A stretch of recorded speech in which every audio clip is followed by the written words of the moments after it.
Salut à tous, aujourd'hui on se retrouve pour l'épisode numéro 203 de l'After Zap Image. N'hésitez pas à aller voir la chaîne de Logito, je vous en ai déjà parlé. Les liens sont dans la description, très bonne chaîne avec du bon contenu de foot. Je crois qu'il a atteint un peu plus de 615 abonnés déjà, j'espère qu'il va pouvoir atteindre les 1000 abonnés. Donc n'hésitez pas à aller l'aider, à vous abonner, ça va vraiment l'aider pour continuer tout son travail. Nous on débute avec un résultat d'un des matchs d'hier entre la Suisse et le Costa Rica, 2 buts partout, ce qui permet aux Suisses de se qualifier pour les huitièmes de finale. Bon, je vais pas vous mentir, hein, entre Suisse, Costa Rica et Brésil, Serbie, j'ai regardé le match du Brésil.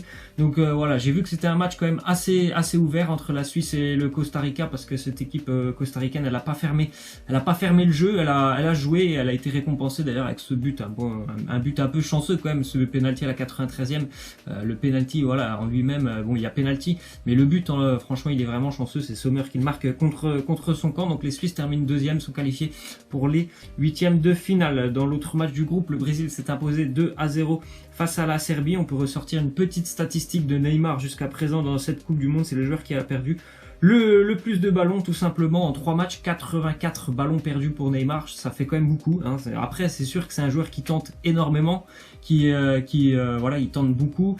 Il progresse généralement dans les défenses en dribblant beaucoup de joueurs, mais quand même 84 ballons de perdus, ça fait beaucoup. Hier, j'ai trouvé beaucoup plus intéressant quand même hier Neymar. Il a lâché rapidement son ballon, ce qui était quand même vraiment assez inquiétant sur les 2 premiers matchs, c'est que voilà, j'ai l'impression qu'il jouait vraiment que pour lui. Donc hier, franchement, j'ai trouvé beaucoup de mieux déjà de la part de Neymar, et aussi beaucoup de mieux de la part de la sélection brésilienne, qui a été vraiment régulière presque pendant tout le match, sans trop de coups de mou, ce qui nous avait montré un petit peu dans les 2 premiers matchs. C'était que des fois ils avaient des périodes où ils étaient très bien, puis après un petit peu moins bien. Hier, je les ai trouvés quand même sur les 90 minutes assez bien pendant les 90 minutes, donc j'ai l'impression qu'ils montent un petit peu en puissance, les Brésiliens. Ensuite, on voit que le médecin de la sélection brésilienne il s'est voulu rassurant quant à l'état de santé de Marcelo. Marcelo, c'est un petit peu inquiétant, on l'a vu sortir hier au bout de 5 minutes de jeu lors de ce match face à la Serbie, en train de grimacer. Donc normalement il souffrirait simplement d'une contracture, donc ce qui n'empêcherait pas bien sûr Marcelo de revenir pour le huitième de finale des Brésiliens lundi. Après, bon, si jamais la blessure s'avère être plus grave, il y a quand même Filipe Luis. Il a joué hier, il a fait un gros match, c'est un très bon défenseur, un très bon latéral. Donc bon, c'est sûr que Marcelo c'est toujours mieux que Filipe Luis, mais il y a quand même quelqu'un derrière si Marcelo ne peut vraiment pas continuer cette Coupe du Monde. Ensuite, on voit les 19 derniers matchs du Mexique en Coupe du Monde, des statistiques assez incroyables. Bon, c'était des statistiques avant la défaite des Mexicains hier face à la Suède 3-0. 10 victoires, 7 nuls, 2 défaites. C'est une équipe vraiment très complète, difficile à bouger, et pourtant hier ils se sont vraiment fait marcher dessus par les Suédois. Mais je m'en doutais un petit peu que le Mexique n'allait pas gagner ce match face à la Suède. J'ai trouvé vraiment la Suède aussi vraiment très solide. C'est vraiment un bon groupe de 11 joueurs, un bon collectif, hein, de la part des Suédois. Donc après, je me disais pas quand même qu'il allait avoir 3-0, mais je me doutais un petit peu que le Mexique n'allait pas remporter ce match. Mais quand même des bonnes statistiques, hein, quand même, pour les Mexicains en Coupe du Monde.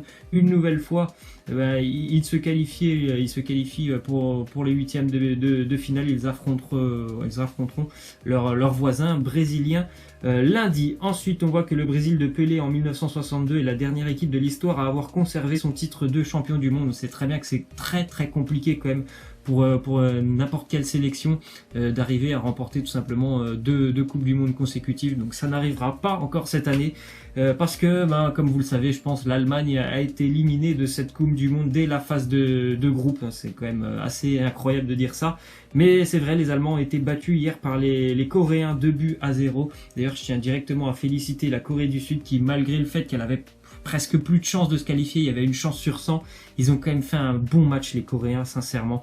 Ils sont allés chercher cette victoire en toute fin de match, mais ils ont fait vraiment un match d'hommes. Ils ont été solides, ils se sont battus les uns pour les autres. Encore une fois, on a vu vraiment un vrai collectif. Et voilà, les Coréens sont récompensés avec cette victoire 2-0 vraiment.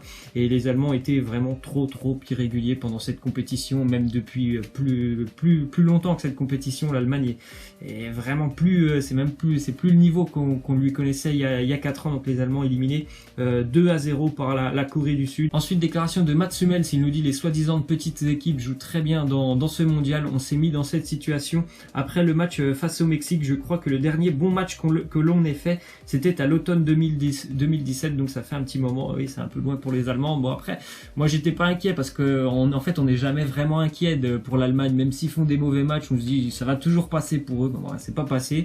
La malédiction des équipes championnes du monde, encore une fois, elle a encore frappé. Encore une fois, une équipe qui est sortie dès la phase de groupe. On avait vu pendant les matchs amicaux de l'Allemagne que voilà, ils étaient pas au top. Défensivement, il y avait des problèmes, mais on se dit tout le temps que l'Allemagne ça va passer. Bon, c'est pas passé cette année. De gros problèmes aussi offensifs hier, sur toute la compétition. 72 tirs quand même pour les Allemands. Seulement 2 buts marqués, ça fait pas beaucoup quand même, hein, 2 buts marqués. Hier j'ai vu un Mesut Özil mais d'un niveau, oh là là, Mesut Özil hier il était mais vraiment plus que mauvais. Et puis même au niveau offensif à l'Allemagne, bon c'est bien, ils font tourner le ballon devant la défense, mais il n'y a pas à un moment il faut qu'il y ait une accélération dans le jeu et on n'a pas vu ça hier face à la Corée. On l'a très peu vu face à la Suède et encore moins je pense face au Mexique. Donc voilà, l'Allemagne est éliminée, petite une du quotidien Bild, le quotidien allemand. 4 ans plus tard, pas de mots après le 7-1 d'il y a 4 ans face au Brésil.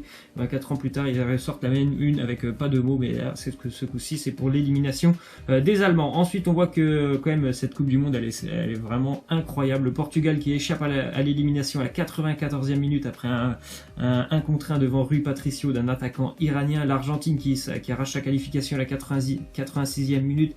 L'Allemagne qui se fait éliminer au premier tour à la 94e minute. Elle est tout simplement incroyable cette Coupe du Monde. Moi qui voyais vraiment un Brésil-Allemagne en 8e de finale, je l'avais dit, si la logique est respectée, ça sera Brésil-Allemagne. La logique elle n'a pas été respectée encore une fois. C'est voilà tout le charme de cette compétition qui est vraiment très très surprenante. Donc voilà, on peut penser la même chose pour le match de l'équipe de France. Peut-être qu'on est un petit peu favori et peut-être que l'Argentine va sortir un match incroyable, ou alors peut-être qu'encore une fois l'Argentine va s'écrouler comme ils l'ont fait depuis 2 ans. L'Argentine quand même est vraiment malade, donc c'est vraiment une compétition qui est assez incroyable à suivre, cette Coupe du Monde. Ensuite on voit un petit on va dire, enchaînement de situations après sa bourde qui avait permis à la Suède de terminer 2e du groupe de qualification. Hugo Lloris est maintenant responsable de l'élimination de l'Italie et de l'Allemagne. Bon, c'est un petit enchaînement ironique tout ça, mais c'est vrai que bon, la Suède a bénéficié notamment de l'erreur de Hugo Lloris en sa faveur pour sortir 2e du groupe. Après, ils éliminent l'Italie lors des matchs de barrage, et puis ils sortent l'Allemagne hier, et les Suédois, voilà, il y a vraiment une très très belle équipe, un très très beau 11, comme j'ai dit, encore une fois, un collectif qui a montré de très belles choses par rapport à certaines équipes et sélections qui ont beaucoup plus d'individualité, comme notamment l'Allemagne.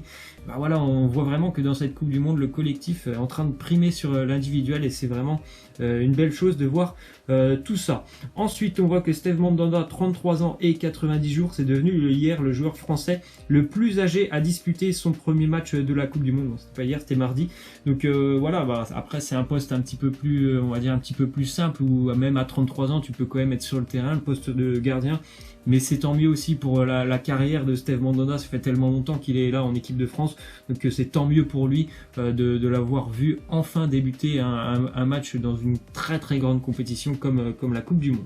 Ensuite, du côté de Marseille, Yoann Pelé, qui était pressenti pour quitter le club, normalement il va continuer l'aventure avec les Phocéens. Une volonté de Rudy Garcia de le conserver jusqu'au moins en 2020. Je trouve qu'il a quand même rendu des bons services cette année.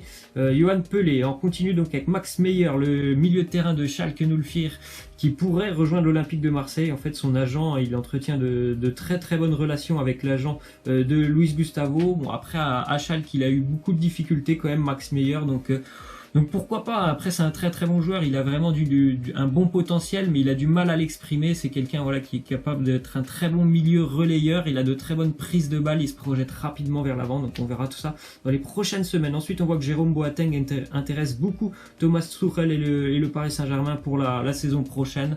Après, franchement, je suis pas fan de Thiago Silva, mais je dois bien reconnaître qu'hier il a été monstrueux, et par contre je suis encore moins fan de Jérôme Boateng.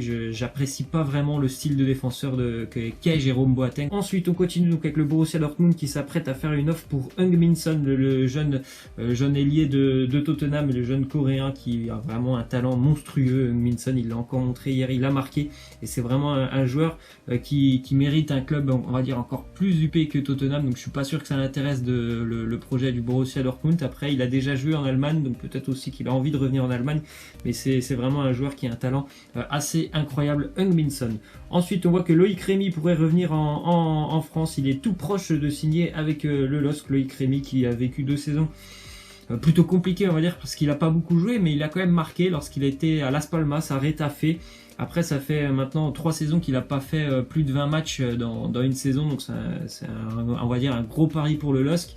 Mais c'est quand même un joueur d'expérience et c'est ce qui a manqué beaucoup aux joueurs lillois cette saison. On continue donc avec l'Ajax Amsterdam qui annonce avoir trouvé un accord pour l'arrivée de l'ailier gauche ou l'ailier droit ou milieu droit Dusan Tadic, donc qui a joué avec Southampton depuis maintenant 4 ou 5 ans. Dusan Tadic, très bon joueur, très technique. Il va rejoindre les Pays-Bas. Il a déjà évolué aux Pays-Bas, notamment à Twente ou encore à Groningen. Donc retour pour lui aux Pays-Bas. Ensuite, on va terminer donc avec la question de fin et le prono du match de 16h. Enfin, l'un des matchs qui a lieu à 16h. Le match le plus important, on va dire, à 16h entre la Colombie et le Sénégal. Donc le vainqueur sera qualifié. Si les Sénégalais font match nul ou gagnent, ils sont qualifiés. Il faut que la Colombie... Tout simplement pour que la Colombie se qualifie, il faut qu'elle s'impose. Donc pour moi, je vais quand même partir sur un match assez ouvert. Et pourtant, je vois quand même le Sénégal se qualifier lors d'un match nul. Pour moi, voilà, ça sera la seule nation pour moi africaine qui sera qualifiée. Les Sénégalais qui m'ont quand même fait une belle impression sur leurs 2 premiers matchs, même si la Colombie a fait un beau deuxième match. Je pense que le Sénégal peut arriver à gêner cette équipe colombienne. Match nul pour moi et qualification des Sénégalais. Moi je vous laisse et je vous dis à la prochaine. Ciao!